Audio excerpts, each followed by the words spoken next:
प्रज्ञान IAS के YouTube channel में आप सभी का स्वागत है। आज हम भूगोल विषय से संबंधित प्रश्नों को हल करेंगे, साथ ही उनके उत्तर को व्याख्या के साथ समझेंगे। चलिए देखते हैं कि प्रश्न क्या है। निम्नलिखित कथनों पर विचार कीजिए। पृथ्वी के गर्भ से निकले मैग्मा से निर्मुक्त ऊष्मा तथा गीजर कूपों से निकलते गर्म पानी की ऊर्जा का ताप ऊर्जा में रूपांतरण भूतापीय ऊर्जा कहलाती है। भारत में भूतापीय ऊर्जा संयंत्र हिमाचल प्रदेश के मणिकरण में अधिकृत किया गया है। जैव ऊर्जा के उत्पादन में कृषि अवशेष, नगर पालिका, औद्योगिक तथा अन्य अवशिष्ट शामिल होते हैं। उपर्युक्त कथनों में से कौन सा सही है? विकल्प ए केवल एक, विकल्प बी 1 और 2, विकल्प सी केवल 2 और 3, विकल्प डी 1, 2 और 3। उपर्युक्त प्रश्न का उत्तर विकल्प डी है। आइए इसकी व्याख्या को देखते हैं। जब पृथ्वी के गर्भ से मैग्मा निकलता है तो अत्यधिक ऊष्मा निर्मुक्त होती है। इस ताप ऊर्जा को सफलतापूर्वक काम में लाया जा सकता है और इसे विद्युत ऊर्जा में परिवर्तित किया जा सकता है। इसके अलावा गीजर कूपों से निकलने वाले गर्म पानी से ताप ऊर्जा पैदा की जा सकती है। इसे लोकप्रिय रूप में भूतापीय ऊर्जा के नाम से जानते हैं। जैव ऊर्जा उस ऊर्जा को कहा जाता है जिसे जैविक उत्पादों से प्राप्त किया जाता है, जिसमें कृषि अवशेष, नगर पालिका, औद्योगिक अन्य अपशिष्ट शामिल होते हैं। भारत में पहला जैव ऊर्जा संयंत्र नई दिल्ली के ओखला में स्थापित किया गया है।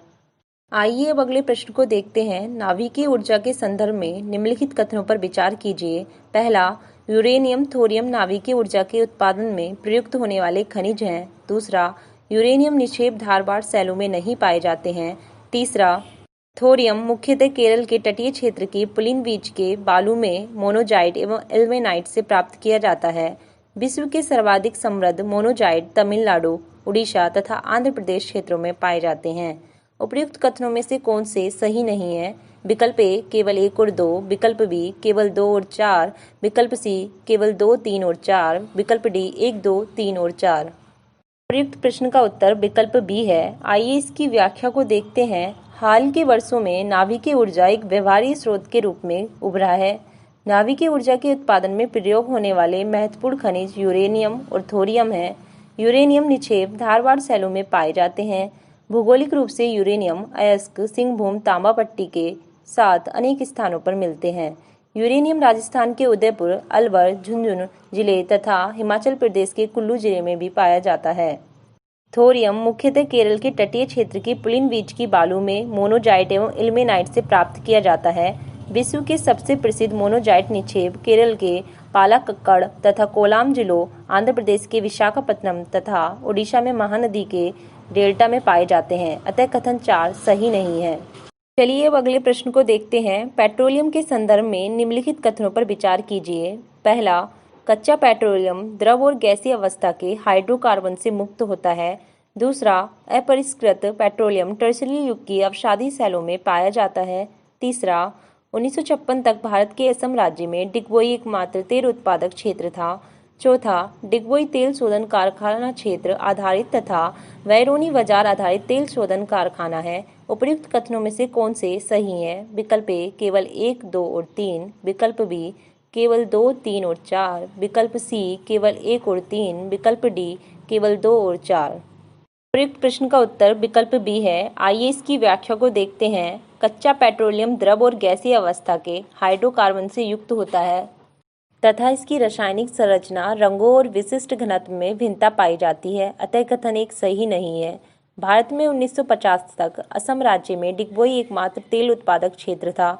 1956 में तेल और प्राकृतिक गैस आयोग की स्थापना के बाद व्यवस्थित ढंग से तेल अन्वेषण और उत्पादन शुरू हुआ। अतः कथन 3 सही है।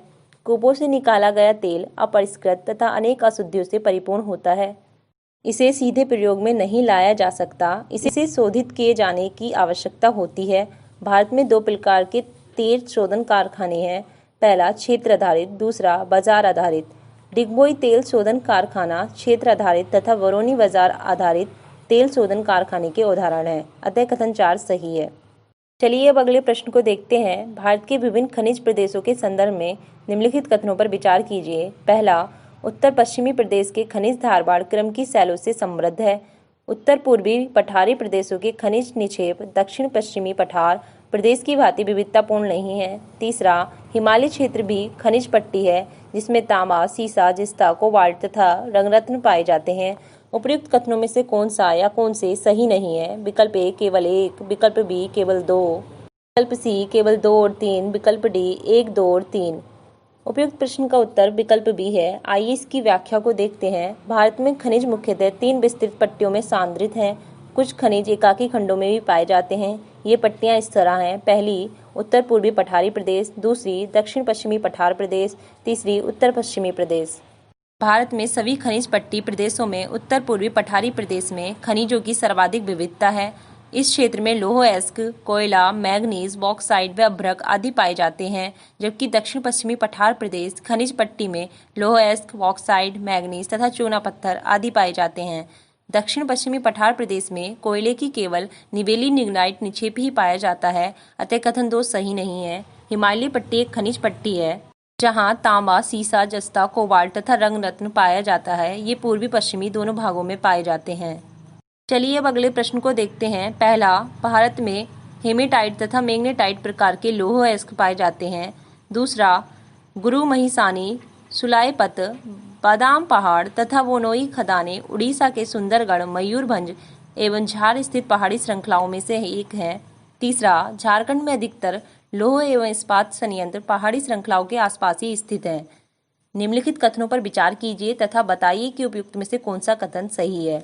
विकल्प ए केवल 1, विकल्प बी केवल 2 और 3, विकल्प सी केवल 1 और 2, विकल्प डी 1, 2 और 3। प्रश्न का उत्तर विकल्प डी है। आइए इसकी व्याख्या को देखते हैं। भारत में लौह अयस्क के 2 प्रकार पाए जाते हैं। पहला हेमेटाइट, दूसरा मैग्नेटाइट। ये लौह अयस्क सर्वोत्तम गुणवत्ता वाले अयस्क हैं, अतः विश्व भर में इनकी भारी मांग है। चूंकि झारखंड की पहाड़ी श्रृंखलाओं में से कुछ सबसे पुरानी लौह अयस्क की खदानें हैं, यही कारण है कि इन क्षेत्रों में अधिकतर लौह एवं इस्पात संयंत्र स्थित है। आज की यह प्रश्नोत्तर की श्रृंखला यहीं समाप्त होती है। धन्यवाद।